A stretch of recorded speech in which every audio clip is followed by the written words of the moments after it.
Good morning and happy Saturday. So most Jamaicans know that soup is cooked on a Saturday morning in Jamaica, but I cooked mine last night and it was so delicious. Welcome back to my page. I am happy to have you and let's make some turkey neck red pea soup. Here I have my pot heated with a little olive oil. I have my turkey neck with a little all-purpose scallion, onion, and some thyme. So just to add some flavor to the turkey neck before we add any hot water.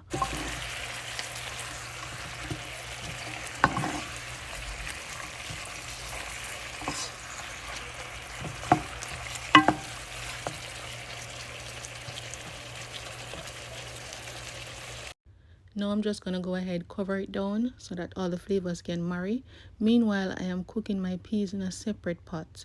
Reason for that, I'm gonna take the turkey neck, add some hot water to it, and put it in my instant pot for 15 minutes before adding it to the peas.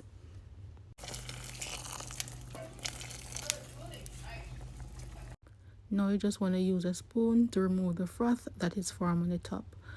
Now when it comes to the food type, everyone have their preference. Now my turkey neck is out of the instant pot. I added to the peas and they're both cooking together now. They're not fully cooked, but they're almost cooked. So I'm gonna go ahead and add in all my food type.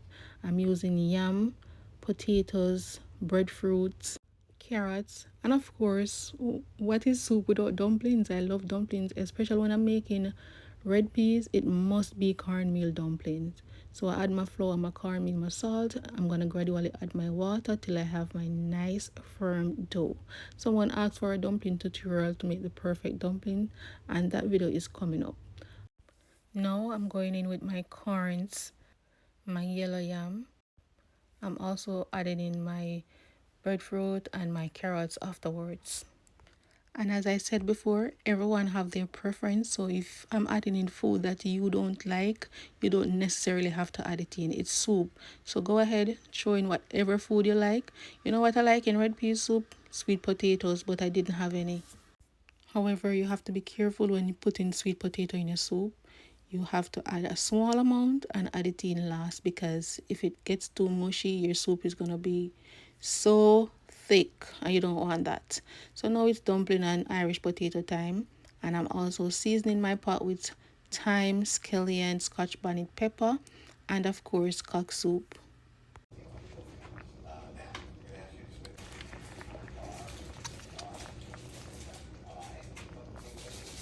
Depending on where you live in the States, if you're watching from the States, that means probably you won't get any cock soup. But go ahead, season your soup just the same with your all purpose or whatever you have. It's the flavor profile that you put in it is gonna make your soup nice. So you don't necessarily have to have any cock soup if it's not available to you. So once everything is in, you wanna taste it to see if it's perfect and just allow it to cook down. What I don't like is when the soup is watery, like a broth, and I don't like when it's super thick. So this is perfect for me, and I have a piece of everything in my bowl, including the scotch bonnet pepper, because I like a little kick to my soup, not overly spicy, because the worst thing you can do is spice your soup too much. Well, unless you're that type of person that love extra spices. So yeah, now I'm gonna go ahead and enjoy. I hope you enjoy the video. It's not a full tutorial because it was meant for YouTube, but I decided to post it here. It was supposed to be a reel, but yeah, thank you so much for watching. I do hope you're having a lovely weekend. Stay safe, show some love, and I'll catch you in my next video.